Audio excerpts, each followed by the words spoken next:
Now, the COP26 summitry continues. Today they're talking about finance.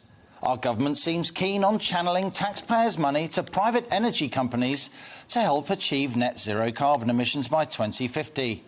Plus, it seems the West will now subsidise developing countries as well as those fast-growing emerging giants of the East to take steps to decarbonise.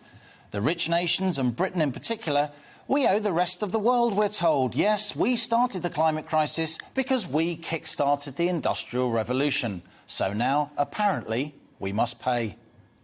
During the run-up to COP26, and now amidst the doom-mongering and hypocrisy of the summit, On the Money's maintained that technology, rather than moralising and virtue signalling, is the key to polluting less, leaving a cleaner world for our children and grandchildren. Getting from here to there, though, weaning ourselves off fossil fuels will clearly involve lots of costs.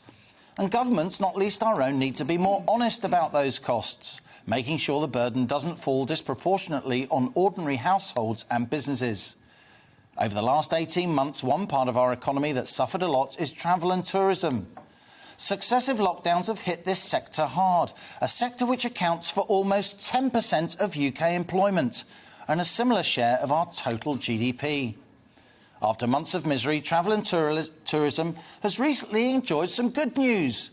Over the weekend, Scotland and Wales came into line with England, allowing incoming and outgoing passengers to do lateral flow rather than more expensive and cumbersome PCR tests. On Monday, the final countries on our travel red list were removed, another step along the road to a full relaxation of pandemic-related restrictions. Yesterday, flights took off from the UK bound for Australia. Yes, only Aussies and permanent residents were allowed on board, but direct UK-Australia services mark yet another important milestone on the path to travel normality.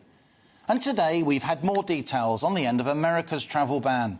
Almost 2 years after the White House prohibited most people in the UK from flying to the States, airline and travel industry leaders are now preparing for a huge spike in both business and tourist transatlantic travel. Florida, here we come. But here's the thing. Our travel and tourism industry has been battered, with few major sectors of our economy suffering more during this pandemic.